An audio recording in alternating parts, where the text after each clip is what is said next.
नमस्कार दोस्तों, स्वागत है एक बार फिर से आप सभी का हमारे इस चैनल में जिसका नाम है ऑल हिट एग्ज़ाम। और आज के इस वीडियो में हम लोग देख रहे हैं सीटेट पेपर 1 और पेपर 2 दोनों के लिए हिंदी शिक्षण शास्त्र, हिंदी पेडागोजी के ऐसे क्वेश्चन को जो 2021 से लेकर 2026 तक टोटल पूछे गए हैं। तो इस वीडियो में हम लोग देखने वाले हैं इस तरीके से कि क्वेश्चन जो है आपको मज़ा आ जाएगा दोस्तों। ऐसे क्वेश्चन हैं जिसका एक्सप्लेनेशन हमने इतनी बेहतरीन तरीके से इसमें किया है कि एक एक क्वेश्चन जो है आपके दिमाग में छप जाएगा। और ये प्रीवियस ईयर के क्वेश्चन पेपर के साथ साथ ऐसे क्वेश्चन हैं लगातार कई बार आपके सीटेट की परीक्षा में आ चुके हैं। तो दोस्तों बहुत इंपॉर्टेंट क्वेश्चन होगा।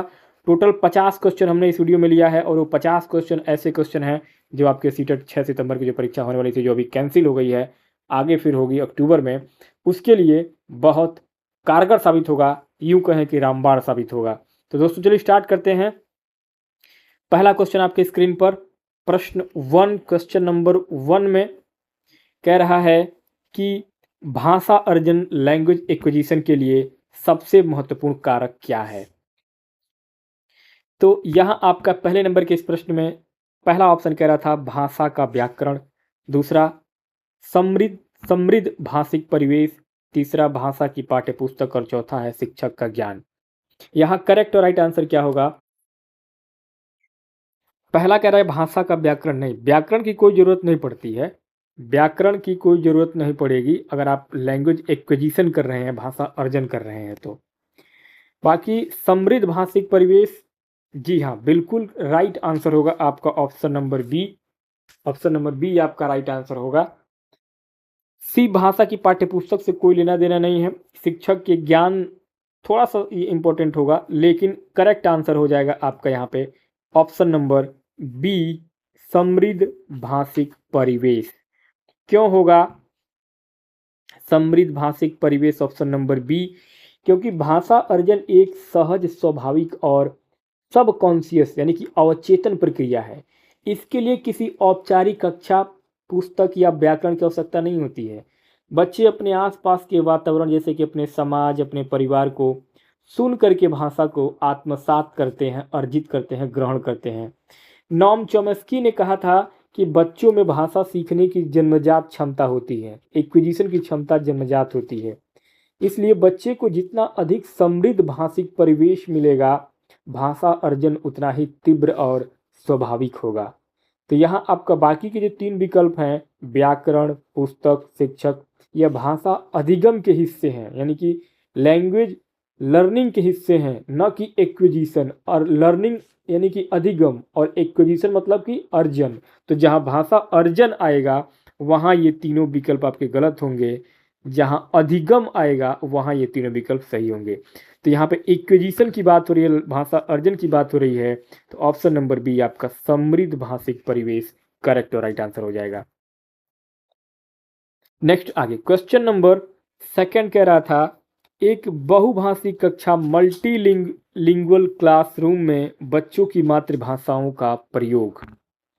ऑप्शन ए कह रहा है कि अधिगम में एक बड़ी बाधा के रूप में कार्य करता है। नहीं, बाधा के रूप में कोई भी भाषा काम नहीं करेगा, वो फायदा ही देता है, नुकसान नहीं करता है। कोई भी भाषा फायदा ही करता है। दूसरा है कि शिक्षक के लिए एक जटिल चुनौती है। नहीं, चुनौती कैसे हो सकती है भैया, चुनौती नहीं होगा। एक महत्वपूर्ण संसाधन के रूप में काम करती है। बिल्कुल सही बात है, जितना अधिक से अधिक भाषा आप सीखेंगे उतना ही आप जो है मल्टीलिंगुअल होंगे और आप कहीं भी सर्वाइव कर सकते हैं। केवल भाषा के आधार पर आप बहुत अच्छे खासे पैसे कमा सकते हैं अगर आपको भाषा ज़्यादा मालूम है, हिंदी, अंग्रेजी, उर्दू, बांग्ला, तमिल, तेलुगु, मलयालम। तो ये जितना अधिक भाषा आप जानेंगे उतना ही आपके लिए फ़ायदा होगा, संसाधन के रूप में कार्य करता है, केवल प्राथमिक स्तर पर नहीं। ऑप्शन नंबर सी आपका करेक्ट होगा, एक महत्वपूर्ण संसाधन के रूप में कार्य करता है। जी हाँ बिल्कुल। देखिए, बहुभाषिकता भारत की एक स्वाभाविक पहचान और सांस्कृतिक विशेषता है। एनसीएफ 2005 और एनईपी 2020 बहुभाषिकता को एक बहुमूल्य संसाधन के रूप में मानते हैं और बच्चों की मातृभाषा का सम्मान करने से वे कक्षा में स्वयं को स्वीकृत और सुरक्षित महसूस करते हैं। यह दूसरी भाषाओं जैसे कि लक्ष्य भाषा को सीखने में एक मजबूत आधार का काम करती है। बहुभाषिकता संज्ञानात्मक विकास और रचनात्मकता को बढ़ावा देती है। इसे कभी भी समस्या, बोझ या बाधा के रूप में नहीं देखना चाहिए दोस्तों। ठीक है, तो ऑप्शन नंबर आपका सी यहाँ पे करेक्ट हो जाएगा। नेक्स्ट आगे क्वेश्चन नंबर थर्ड, तीसरा क्वेश्चन पूछ रहा है भाषा कौशलों लैंग्वेज स्किल के संदर्भ में निम्नलिखित में से किसे ग्रहणात्मक कौशल रिसेप्टिव स्किल माना जाता है। पहला ऑप्शन है आपका ए बोलना और लिखना, नहीं रिसेप्टिव स्किल में ये नहीं आएगा। दूसरा है पढ़ना और बोलना, ये भी नहीं आएगा। सुनना और पढ़ना, बिल्कुल करेक्ट जवाब ऑप्शन नंबर थर्ड, सुनना और पढ़ना करेक्ट आंसर हो जाएगा। लिखना और सुनना नहीं होगा।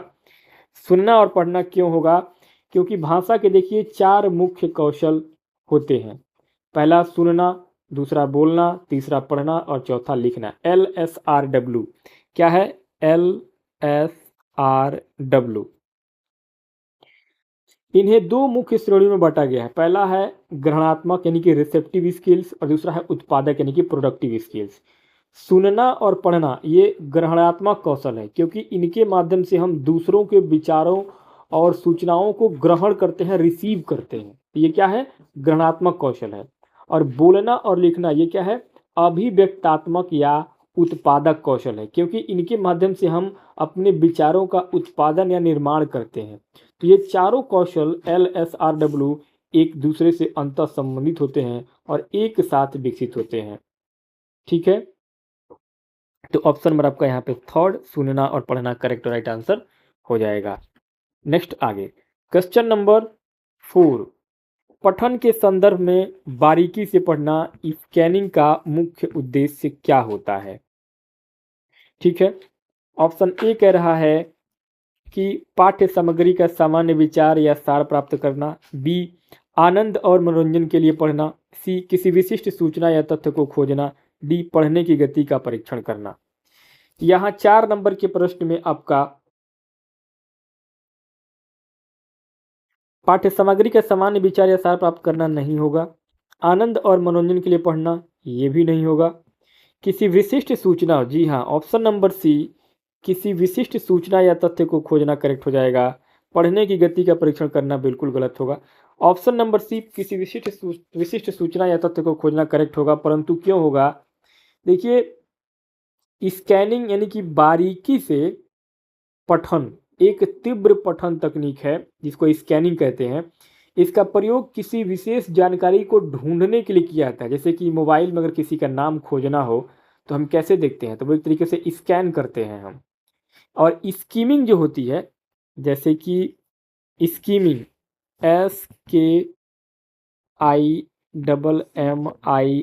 SKIMMING स्कीमिंग मतलब क्या होता है, सरसरी तौर पर पढ़ने का काम। इसका मतलब होता है पूरे पाठ का मूल भाव, शीर्षक या सारांश समरी समझना। और स्कैनिंग में क्या होता है, स्कैनिंग में हम गहराई से विशिष्ट तथ्यों पर जोर देते हैं, जबकि स्कीमिंग में विस्तृत दृष्टिकोण पर विचार करते हैं। तो यहाँ आपका ऑप्शन नंबर सी करेक्ट हो जाएगा, किसी विशिष्ट सूचना या तथ्य को खोजना। नेक्स्ट आगे क्वेश्चन नंबर 5 कह रहा है कि उपचारात्मक शिक्षण रेमेडियल टीचिंग की सफलता मुख्य रूप से किस पर निर्भर करती है। ऑप्शन ए कह रहा है कि उपचारात्मक शिक्षण सामग्री पर। बी बच्चों को अधिक गृह कार्य देने पर। सी कह रहा है समस्याओं के कारणों की सही पहचान पर। डी कह रहा है भाषिक नियमों के रटने पर। तो यहाँ आपका ऑप्शन नंबर उपचारात्मक शिक्षण की सामग्री पर नहीं होगा। बच्चों को अधिक गृह कार्य अधिक देने से भी नहीं होता है। समस्याओं के कारणों की सही पहचान निदान पर आपका ऑप्शन नंबर सी सही हो जाएगा। भाषिक नियमों के रटने का काम जहां भी आएगा निगेटिव होगा। ऑप्शन नंबर सी समस्याओं के कारणों की सही पहचान निदान पर आपका राइट आंसर होगा, परंतु क्यों होगा, क्योंकि निदान का मतलब होता है डायग्नोस्टिक और उपचार का मतलब होता है रेमेडियल। तो उपचारात्मक शिक्षण रेमेडियल टीचिंग वह प्रोसेस है जिसके द्वारा बच्चों की सीखने की कठिनाइयों को दूर किया जाता है। उपचार करने से पहले यह जानना आवश्यक होता है कि बच्चे को कठिनाई कहाँ और क्यों हो रही है, इसके कारण का पता लगाना होता है और पता लगा करके उसका निदानात्मक परीक्षण डायग्नोस्टिक टेस्टिंग किया जाता है। और यदि निदान सही नहीं होगा तो उपचार कभी भी सफल नहीं हो सकता है। इसलिए उपचारात्मक शिक्षण की पूरी सफलता उसके कमियों और समस्याओं के सटीक पहचान पर ही टिकी होती है। इसलिए आपका यहाँ पे ऑप्शन नंबर सी करेक्ट और राइट आंसर हो जाएगा। नेक्स्ट आगे क्वेश्चन नंबर 6, छठवां क्वेश्चन कह रहा है कि प्राथमिक स्तर पर बच्चों की भाषा का आकलन असेसमेंट करने के लिए सबसे उपयुक्त और प्रमाणिक साधन कौन सा है। तो यहाँ आपका ऑप्शन ए कह रहा है कि वार्षिक लिखित परीक्षा, ऑप्शन बी कह रहा है पोर्टफोलियो, ऑप्शन सी व्याकरणिक नियमों पर आधारित प्रश्न और ऑप्शन डी पाठ्यपुस्तक के अभ्यास कार्य। वार्षिक लिखित परीक्षा जो है ये आपका भाषा का आकलन करने के लिए सबसे उपयुक्त प्रमाणिक नहीं होगा। व्याकरणिक नियमों पर आधारित प्रश्न हम नहीं, ये भी नहीं कह सकते। पाठ्यपुस्तकों के अभ्यास कार्य ये भी नहीं। पोर्टफोलियो आपका ऑप्शन नंबर बी करेक्ट होगा, क्योंकि पोर्टफोलियो बच्चे के पूरे एक साल के पूरे वर्ष के कार्यों, उपलब्धियों और प्रगति का एक क्रमिक और व्यवस्थित सिस्टमेटिक रिकॉर्ड होता है, व्यवस्थित संग्रह होता है। और यह भाषा विकास का सबसे प्रमाणिक और बहुआयामी चित्र प्रस्तुत करता है। इससे टीचर को पता चलता है कि बच्चे ने समय के साथ कैसे सुधार किया है अपने आप में, और यह रटने की क्षमता के बजाय बच्चे के वास्तविक भाषा प्रयोग और रचनात्मक आकलन का सुधार करता है। सतत और व्यापक मूल्यांकन में ही पोर्टफोलियो को सबसे सशक्त उपकरण माना गया है। जो हम CCE पढ़ते हैं, CCE सतत और व्यापक मूल्यांकन। तो ऑप्शन नंबर आपका यहाँ पे बी पोर्टफोलियो राइट आंसर हो जाएगा। आगे 7वां क्वेश्चन कह रहा था कि कक्षा 1 की अध्यापिका ने अपनी कक्षा की दीवारों पर शिक्षार्थियों के घर की भाषा में कविताओं के पोस्टर और चित्र लगाए हुए हैं। इस तरह अध्यापिका क्या करना चाहती है। तो यहाँ आपका ऑप्शन ए कह रहा है कि अपनी कक्षा को सुंदर सजाना चाहती है। ऑप्शन बी मुद्रित लिखित समृद्ध परिवेश का निर्माण करना चाहती है। सी बच्चों को अंग्रेजी सीखने में मदद करना चाहती है। अपनी रचनात्मकता का प्रदर्शन करना चाहती है। नहीं, यहाँ आपका राइट आंसर होगा ऑप्शन नंबर बी मुद्रित लिखित समृद्ध परिवेश, प्रिंट रिच इन्वायरमेंट का निर्माण करना चाहती है। ऑप्शन नंबर आपका बी करेक्ट हो जाएगा। परंतु क्यों होगा, देखिए लिखित समृद्ध परिवेश का अर्थ है ऐसा वातावरण जहां बच्चे हर तरफ अर्थपूर्ण लिखित सामग्री देख सकें। छोटे बच्चों के लिए पोस्टर, चित्र और कहानियों के कटआउट्स भाषा अर्जन में बहुत जादुई के जैसा काम करते हैं। यह परिवेश बच्चों को अक्षरों और शब्दों से स्वाभाविक रूप से परिचित कराता है, और चित्र देखकर और उनके नीचे लिखे शब्दों को जोड़कर बच्चे पढ़ने की कौशल को सीखते हैं। इसका उद्देश्य कक्षा को सजाना नहीं होता है, बल्कि दीवारों को भी एक शिक्षण सहायक सामग्री की TLM में बदलना होता है। इसीलिए दीवारों पर रंगीन चित्र, अक्षर और चीज़ों को प्रिंट करा जाता है छोटे क्लास में। तो ऑप्शन नंबर आपका बी यहाँ पे करेक्ट हो जाएगा। आगे 8वां क्वेश्चन है, यदि कोई बच्चा अक्षरों और शब्दों को लिखने में निरंतर कठिनाई महसूस करता है और उसके पन्नों पर बहुत अधिक काट छांट होती है, तो यह किस विकार का संकेत है। यहाँ आपका ऑप्शन ए डिसलेक्सिया क्या है आपका, नहीं ये नहीं होगा। डिस्फेजिया ये भी नहीं है। डिस्ग्राफिया बिल्कुल सही जवाब होगा ऑप्शन नंबर सी डिस्ग्राफिया, क्योंकि यहाँ पे क्या हो रहा है, यहाँ पे क्या हो रहा है, लिखने में अक्षमता क्या है, लेखन विकार। डिस्ग्राफिया में क्या होता है, लेखन विकार, राइटिंग डिसऑर्डर, जैसे कि पेन पकड़ने में, आकार बनाने में दिक्कत होती है। तो जब लिखने में दिक्कत होगा तो क्या होगा, डिस्ग्राफिया होगा। ठीक है, तो ऑप्शन नंबर सी आपका डिस्ग्राफिया करेक्ट हो जाएगा, क्योंकि ग्राफ जिस कब कब बनेगा, हाथ या चित्र से अक्षर बनाना, ये सब क्या है आपका डिस्ग्राफिया में आता है। डिसलेक्सिया किस में आता है, यह पठन विकार है, यह रीडिंग डिसऑर्डर है, शब्दों को पहचानने में कठिनाई होती है डिसलेक्सिया में। डिस्फेजिया में क्या होता है, यह भाषा संवाद यानी कि बोलने की अभिव्यक्ति में जो है दिक्कत करता है, तो वो डिस्फेजिया में आता है। डिस्कैलकुलिया क्या है, यह गणितीय विकार यानी कि गणनाओं में कठिनाई करने से आता है डिस्कैलकुलिया। तो यहाँ ऑप्शन नंबर सी आपका डिस्ग्राफिया करेक्ट राइट आंसर हो जाएगा, क्योंकि अक्षरों को और शब्दों को लिखने में जो दिक्कत होती है, राइटिंग डिसऑर्डर जो होता है, वो लेखन विकार, वो आपका डिस्ग्राफिया में आता है। आगे क्वेश्चन नंबर 9 कह रहा है कि भाषा शिक्षण में रोल प्ले भूमिका निर्वाह गतिविधि को शामिल करने का मुख्य उद्देश्य क्या होता है। ऑप्शन ए कह रहा है कि बच्चों को कक्षा में व्यस्त और अनुशासित रखना। बी बच्चों को भावी अभिनेता बनने के लिए प्रशिक्षित करना। सी विभिन्न संदर्भों में अर्थपूर्ण भाषा के प्रयोग के अवसर प्रदान करना। शिक्षक का कार्यभार कम करना। नहीं, राइट आंसर हो जाएगा आपका ऑप्शन नंबर सी, विभिन्न संदर्भों में अर्थपूर्ण भाषा प्रयोग के अवसर प्रदान करना। क्योंकि रोल प्ले भूमिका निर्वाह एक अत्यंत सक्रिय और बाल केंद्रित शिक्षण विधि होती है। यह बच्चों को वास्तविक जीवन की स्थितियों, रियल लाइफ सिचुएशन को अपने क्लास में अभ्यास करने का मौका देती है। जब बच्चे किसी पात्र की भूमिका निभाते हैं तो वे उसके संदर्भ के अनुसार भाषा बोलना सीखते हैं। इससे बच्चों का सुनने का, बोलने का और अभिव्यक्ति कौशल का एक साथ तीनों रूपों से एकीकृत रूप में विकास होता है। अनुशासन या मनोरंजन इसका कतई उद्देश्य नहीं है। ठीक है, तो यहाँ रोल प्ले जो है वो आपका अर्थपूर्ण अधिगम, एकीकृत कौशल और जहाँ भी आपका ये भाषा में आएगा वो सबसे मजबूत उत्तर होगा, इसलिए आपका ऑप्शन नंबर सी यहाँ पे करेक्ट हो जाएगा। क्वेश्चन नंबर 10 कह रहा है कोठारी आयोग के द्वारा सुझाए गए त्रिभाषा सूत्र, थ्री लैंग्वेज फार्मूला के अंतर्गत प्रथम भाषा के रूप में किसका अध्ययन अनिवार्य किया गया। ऑप्शन ए कह रहा है हिंदी भाषा का, नहीं होगा। मातृभाषा या क्षेत्रीय भाषा का, जी हाँ बिल्कुल right answer option number B होगा। अंग्रेजी भाषा का नहीं होगा, संस्कृत भाषा का नहीं होगा, मातृभाषा या क्षेत्रीय भाषा का होगा। क्यों होगा? क्योंकि त्रिभाषा सूत्र भारत में भाषा शिक्षण की एक राष्ट्रीय रणनीति है जो कोठारी आयोग 1964 से 1966 के द्वारा अनुशंसित किया गया था।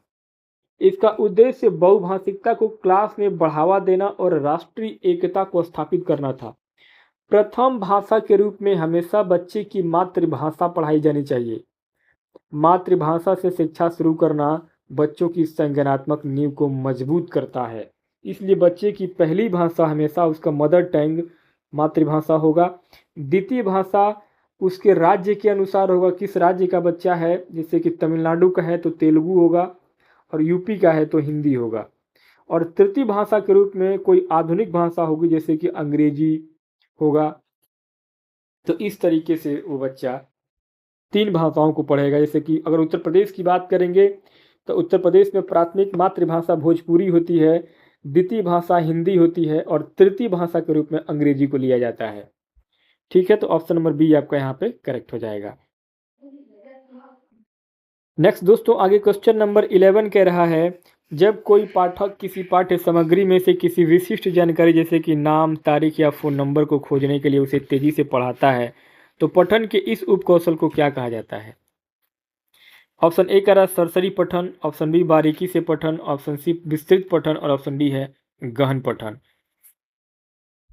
इस क्वेश्चन का आंसर आप लोग कमेंट बॉक्स में बताइए। और बताने से पहले दोस्तों मैं आपको ये बताना चाहूँगा एक इम्पोर्टेंट इन्फॉर्मेशन कि ये जो पीडीएफ है, ये पीडीएफ आपको मेरे टेलीग्राम चैनल पे मिल जाएगा। टेलीग्राम चैनल का लिंक मैं आपको डिस्क्रिप्शन बॉक्स में दे रहा हूँ और कमेंट में मैं पिन भी कर दे रहा हूँ, जिससे कि आपको इसका पीडीएफ आपको आसानी से मिल जाए। तो दोस्तों आप लोग हमारे टेलीग्राम चैनल को ज़रूर ज्वाइन करिए, क्योंकि सारे पीडीएफ, सारे जो नोट्स हैं वो सभी हम जो है उसी टेलीग्राम चैनल पर शेयर कर रहे हैं, वो भी फ्री ऑफ कॉस्ट में। जो आपको नोट्स और पीडीएफ सभी चैनल पे आपको पेड कोर्स के रूप में मिल रहे हैं, वो चीज़ें हमारे इस ऑल इंडिया एग्जाम चैनल पे आपको फ्री में प्रोवाइड कराया जा रहा है। तो आपको कुछ नहीं करना है, केवल टेलीग्राम चैनल को ज्वाइन कर लेना है। और अगर चैनल को सब्सक्राइब नहीं किया दोस्तों, चैनल को सब्सक्राइब जरूर कर लीजिएगा, सब्सक्राइब का कोई पैसा नहीं लगता है। तो दोस्तों 11 नंबर के इस प्रश्न में आपका करेक्ट और राइट आंसर हो जाएगा ऑप्शन नंबर, कौन सा करेक्ट होगा दोस्तों, ऑप्शन नंबर बी बारीकी से पठन स्कैनिंग। क्यों होगा, क्यों होगा ऑप्शन नंबर बी सही? क्योंकि स्कैनिंग मैंने बताया था आपको, स्कैनिंग क्या है? पढ़ने का वह तकनीक है जहां पाठक जो है पूरे पाठ को ध्यान से नहीं पढ़ता है। इसका उद्देश्य केवल किसी विशिष्ट सूचना को खोजना होता है, जैसे कि डिक्शनरी में से किसी शब्द का अर्थ ढूंढना या अखबार में अपना एक रोल नंबर खोजना। ठीक है, तो ऑप्शन नंबर आपका यहाँ पे बी, बारीकी से पठन, राइट और करेक्ट आंसर हो जाएगा।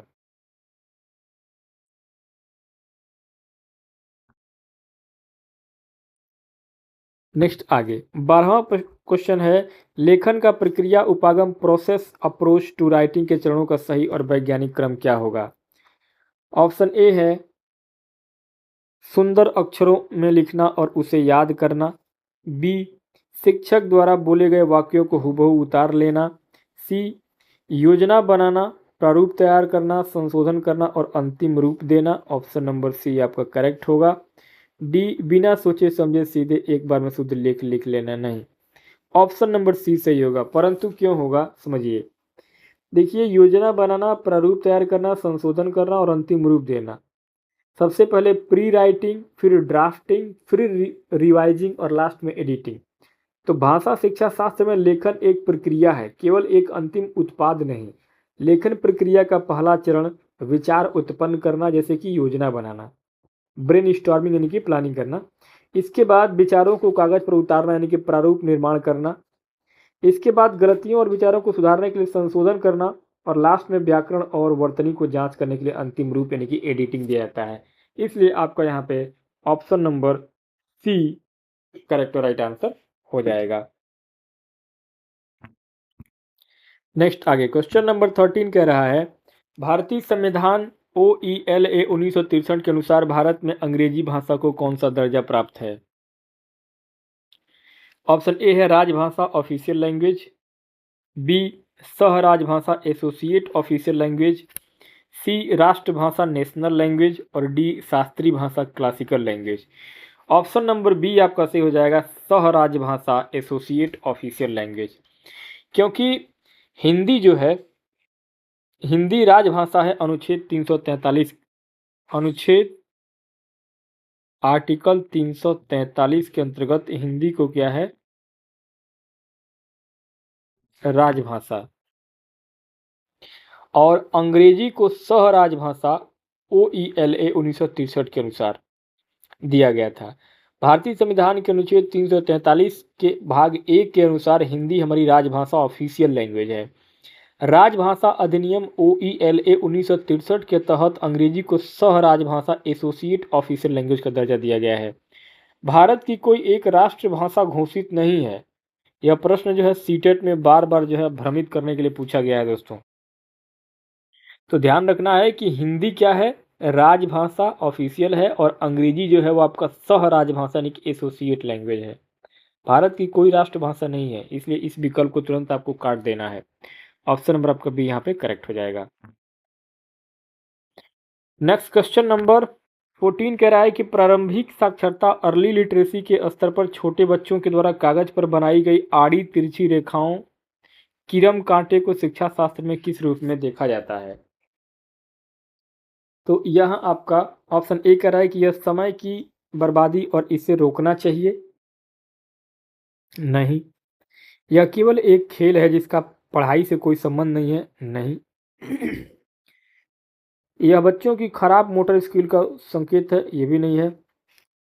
यह अर्थ निर्माण और लेखन कौशल की ही एक प्रारंभिक शुरुआत है। जी हाँ, बिल्कुल ऑप्शन नंबर पहला करेक्ट होगा।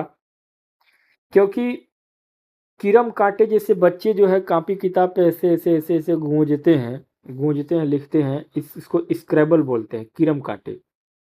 और चित्रकारी जो बच्चे ऐसे ऐसे ऐसे मतलब जो चित्र बनाते हैं कापी पे, उसको चित्रकारी बोलते हैं। और लास्ट में बच्चे जो है अपना ABCD लिखना शुरू करते हैं, तो ये अक्षर लेखन होता है। तो छोटे बच्चे जब पेन या क्रेयॉन पकड़ते हैं तो ये कागज पर आड़ी तिरछी रेखाएं खींचते हैं। और NEP 2020 और बाल मनोविज्ञान के अनुसार इसे लेखन का पहला चरण माना जाता है। अब बच्चे इन चित्रों और रेखाओं के माध्यम से अपने विचारों को अभिव्यक्त करने का प्रयास कर रहे होते हैं। वे समझते हैं कि चित्रों और चिन्हों का कोई न कोई अर्थ जरूर होता है। इसलिए आपका ऑप्शन नंबर 4 यहाँ पे करेक्ट और राइट आंसर हो जाएगा। क्वेश्चन नंबर 15 कह रहा था कि सांकेतिक भाषा के संदर्भ में निम्नलिखित में से कौन सा कथन पेडागोजी के अनुसार पूर्णतः सत्य है। तो यहाँ पहला ऑप्शन कह रहा है कि सांकेतिक भाषा की अपनी कोई व्याकरण नहीं होती है। नहीं, ऐसा नहीं है। दूसरा कह रहा है कि सांकेतिक भाषा एक प्राकृतिक भाषा है और इसकी अपनी स्वतंत्र व्याकरण होती है। ठीक है। यह केवल एक मूक बधिर लोगों के लिए है, सामान्य बच्चे इसे नहीं सीख सकते हैं।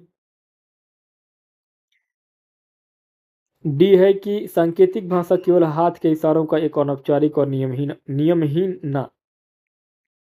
सेकेंड ऑप्शन आपका करेक्ट होगा। सांकेतिक भाषा एक प्राकृतिक भाषा है और इनकी अपनी एक स्वतंत्र व्याकरण होती है। देखिए, साइन लैंग्वेज सांकेतिक भाषा एक नेचुरल लैंग्वेज है, इसकी अपनी ग्रामर होती है, इसमें अपना एक कंप्लीट एक्सप्रेशन पूर्ण अभिव्यक्ति होता है। यह एक बहुत बड़ा भ्रम है कि सांकेतिक भाषा क्या है। एक सांकेतिक भाषा एक व्याकरण नहीं होती है, बिल्कुल होता है। हिंदी या अंग्रेजी की तरह ही सांकेतिक भाषा एक प्राकृतिक भाषा नेचुरल लैंग्वेज होता है। इसके अपने नियम, अपनी संरचना और अपनी पूर्ण व्याकरण होती है। ठीक है। यह मूक बधिर यानी कि डिफ, जो बच्चे डेफ होते हैं, मूक बधिर होते हैं, गूंगे होते हैं, उन बच्चों के लिए एक समृद्ध और संपूर्ण भाषा का कार्य करती है। ठीक है, तो ऑप्शन नंबर 2 आपका सही हो जाएगा।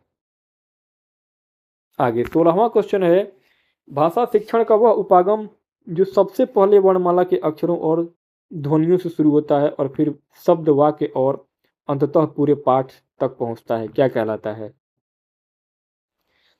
पहला है ऊर्ध्वगामी उपागम, बॉटम अप अप्रोच। दूसरा अधोगामी उपागम, टॉप अप डाउन अप्रोच। सी है समग्र उपागम, वोल लैंग्वेज अप्रोच। और डी है संवादात्मक उपागम, कम्युनिकेटिव अप्रोच। यहाँ 16 नंबर के इस प्रश्न में आपका राइट आंसर हो जाएगा पहला। ठीक है, ऊर्ध्वगामी उपागम, बॉटम अप अप्रोच। क्योंकि देखिए, सबसे पहले क्या है, ऊर्ध्वगामी बॉटम अप का मतलब होता है नीचे से ऊपर की ओर जाना। इसमें बच्चा सबसे छोटी इकाई सबसे पहले अक्षर या ध्वनि से सीखना शुरू करता है और फिर एक बड़ी इकाई यानी कि कहानी, कविता तक पहुंचता है।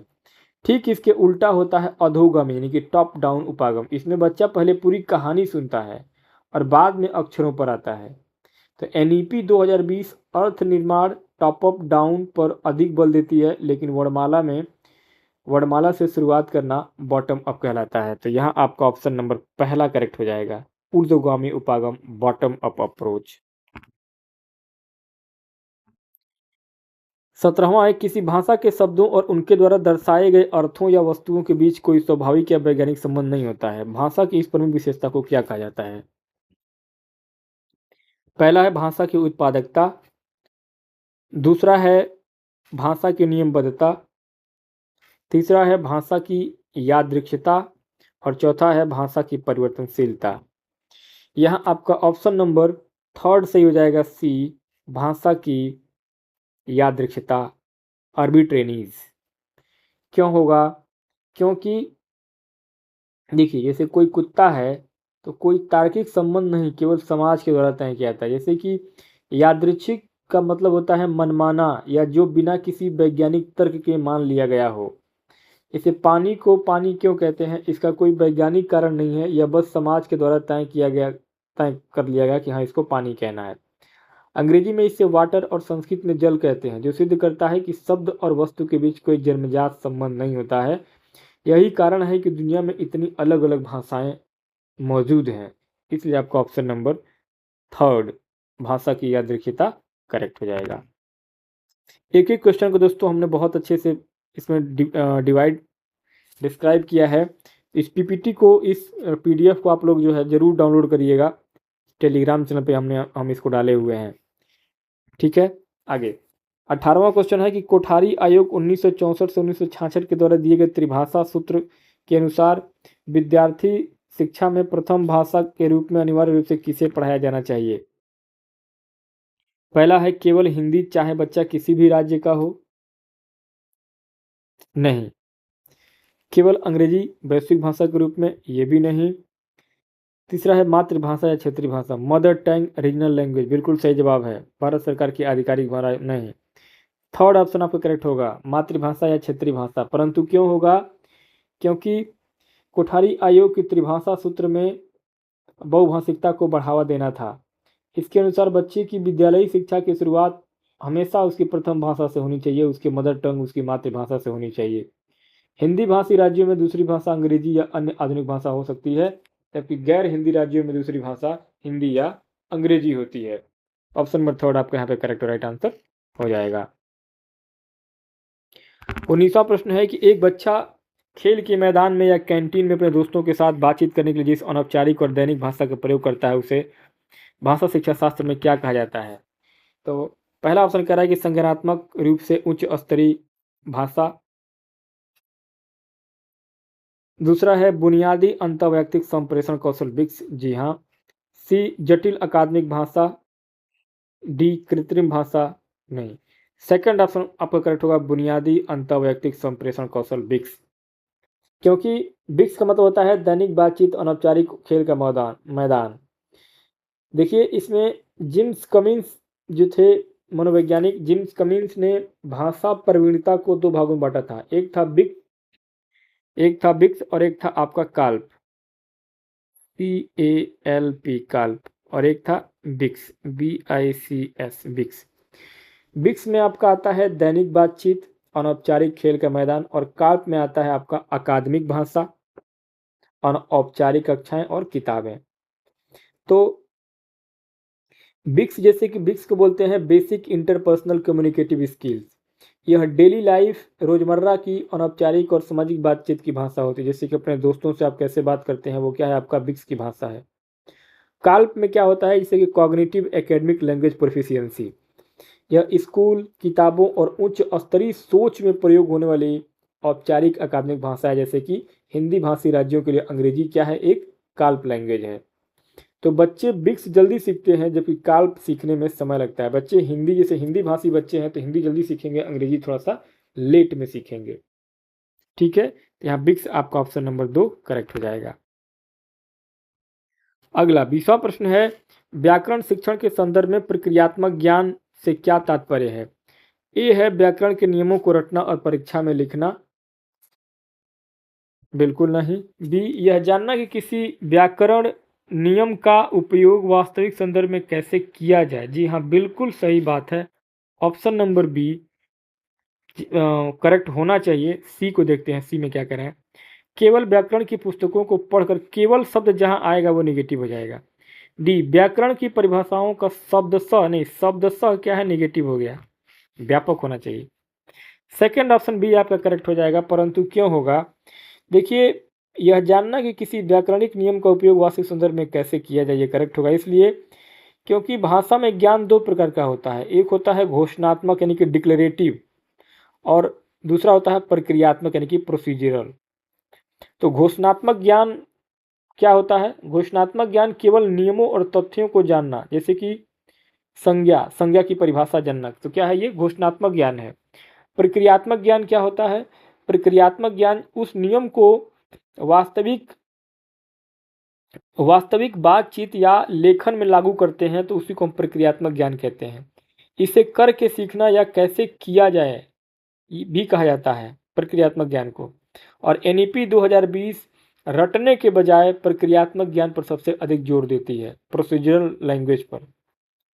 ठीक है, तो यहाँ आपका ऑप्शन नंबर बी जो है वो करेक्ट राइट आंसर हो जाएगा। तो दोस्तों पहला पार्ट आपका ये कैसा लगा, सीटेट टॉप मोस्ट 50 क्वेश्चन जो आपके CDP के हिंदी के हुए हैं, ये 2021 से लेकर 2021 से लेकर के 2026 तक के जो क्वेश्चन पूछे गए हैं पेडागोजी के, हिंदी पेडागोजी के, वही क्वेश्चन हमने इसमें शामिल किया था।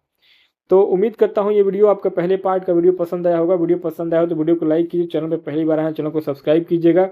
बाकी मिलते हैं नेक्स्ट अगले 30 क्वेश्चन में, अगले पार्ट में, इसी सीरीज में। तब तक के लिए आप जो है इस पूरे जो हम लोगों ने पढ़ा है इस क्लास में, उसका PDF मैं आपको टेलीग्राम चैनल पर अपने दे दूंगा। वहाँ से टेलीग्राम चैनल को ज्वाइन करिए और PDF को आप डाउनलोड करके इजीली देख पाते हैं दोस्तों, क्योंकि ऐसे PDF जो होते हैं वो पेड हैं, लेकिन मैं आपको फ्री में प्रोवाइड कर रहा हूँ अपने चैनल पे, अपने टेलीग्राम चैनल पे। तो आप टेलीग्राम चैनल को जरूर ज्वाइन करिए, साथ ही साथ चैनल को सब्सक्राइब कीजिए दोस्तों। सब्सक्राइब का कोई पैसा नहीं लगता है, आप लोग वीडियो देखते तो हैं लेकिन सब्सक्राइब नहीं करते हैं।